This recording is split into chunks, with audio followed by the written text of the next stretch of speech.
मेरा बेटा तो बचाव के लिए संघर्ष कर रहा था। हेल्प हेल्प भी चिल्ला रहा था ताकि कोई जनरल पब्लिक भी उसको मदद के लिए कुछ कर दे। लेकिन ज्यादातर जो वहाँ भीड़ थी वो तमाशबीन थी और कुछ वीडियो बना रहे थे। डांटने पर तब वो लोग रुके। मेरे बच्चे की जान खामखा चली गई बिना कोई संसाधन उपयोग किए। सही समय पर उचित संसाधन उसको नहीं मिला सपोर्ट के लिए।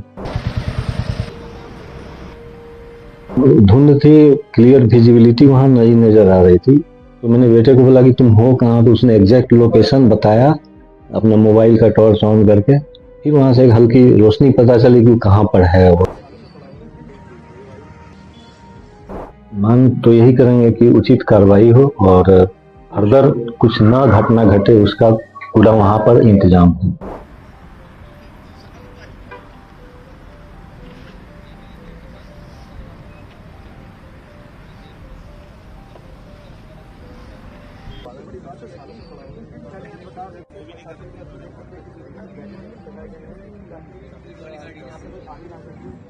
जिससे मालूम है वो तो अपने निकल जाएगा।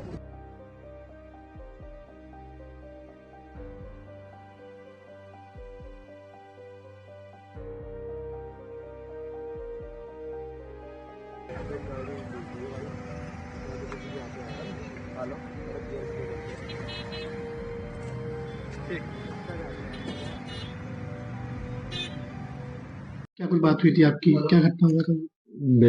मेरा बेटा तो बचाव के लिए संघर्ष कर रहा था और हमको बोल रहा था, रिपीटेडली बोल रहा था फोन पर जब भी बात हो रही थी कि पापा बचाओ, पापा बचाओ। हेल्प हेल्प भी चिल्ला रहा था ताकि कोई जनरल पब्लिक भी उसको मदद के लिए कुछ कर दे। लेकिन ज्यादातर जो वहाँ भीड़ थी वो तमाशबीन थी और कुछ वीडियो बना रहे थे। डांटने पर तब वो लोग रुके। और मेरे बच्चे की जान खामखा चली गई बिना कोई संसाधन उपयोग किए। सही समय पर उचित संसाधन उसको नहीं मिला सपोर्ट के लिए। उसका जीवन चला गया। उसने 2 घंटा संघर्ष किया जान बचाने के लिए खुद से। थोड़ा सा सपोर्ट मिलता तो वो बच सकता था। ये सब जानकारी कैसे प्राप्त हुई कि आप पहुंचे थे? क्या हम तो वहाँ प्रत्यक्षदर्शी थे, ऑन दी स्पॉट मैं वहाँ मौजूद था ना। बेटे ने ही फोन किया था कि मैं नाले में गिर गया हूँ, तो मैं वहाँ पहुंच गया था। क्या कुछ देखा आपने उधर? बहुत दुखद घटना है।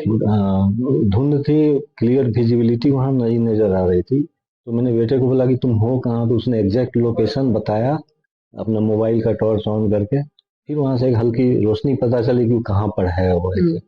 दूर से था, काफी दूर चला गया था। तो वहां तक अगर जाता कोई गोताखोर या तैराक जाता और उसको रस्सी के सपोर्ट से ले आता तो मेरे बेटे की जान बच सकती थी। लगभग कितने घंटों बाद उसको निकाला गया? 6 बजे रेस्क्यू ऑपरेशन शुरू हुआ। फिर उसका बॉडी करीब 1 घंटा लगा रिकवर हुआ उसमें से। अभी भी गाड़ी उसी के अंदर है? गाड़ी तो वहीं है।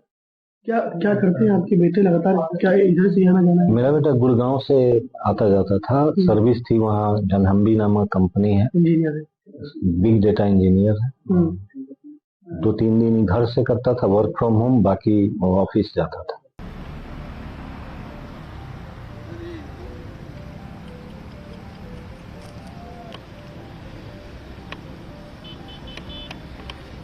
जो वहां पर कर्मचारी या अधिकारी थे वो सक्षम नहीं थे तैर कर उसको बचाने का।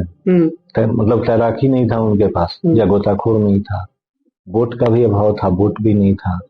12 बजे का ये घटना है और 2:30 बजे के करीब में मेरे बेटे का संकेत आना, उधर से लाइट आना बंद हो गया था। मतलब लगा कि अब वो किसकी लापरवाही मानते हैं पुलिस में?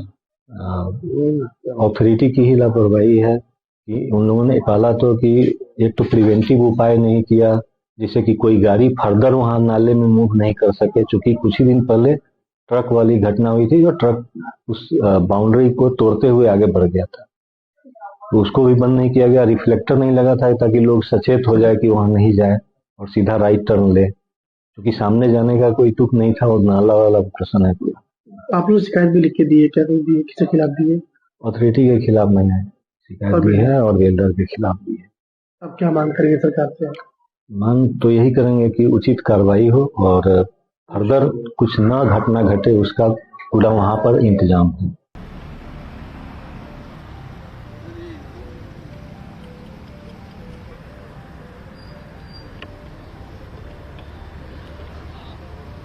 थाना नॉलेज पार्क अंतर्गत ये घटना बहुत दुखद घटना घटित हुई है। हम लोग उनके परिवार के साथ खड़े हैं।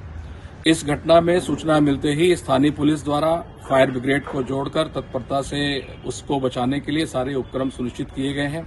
इसके लिए जो लैडर है, फायर ब्रिगेड की लैडर, फायर ब्रिगेड की क्रेन, साथ ही साथ सर्च लाइट्स और मेकशिफ्ट बोट का उपयोग करते हुए उसको बचाने का प्रयास किए गए और फाइनल रेस्क्यू एसडीआरएफ को जोड़कर सुनिश्चित किया गया है। उस समय जीरो विजिबिलिटी थी। इस घटना के संबंध में जो पीड़ित हैं उनकी तरफ से, उनके परिवार की तरफ से दी गई तहरीर के आधार पर सुसंगत धाराओं में थाना नॉलेज पार्क में अभियोग पंजीकृत किया गया है। हादसे की जांच की जा रही है और जो भी इसमें दोषी पाया जाएगा उसके विरुद्ध कठोरतम कार्रवाई सुनिश्चित की जाएगी।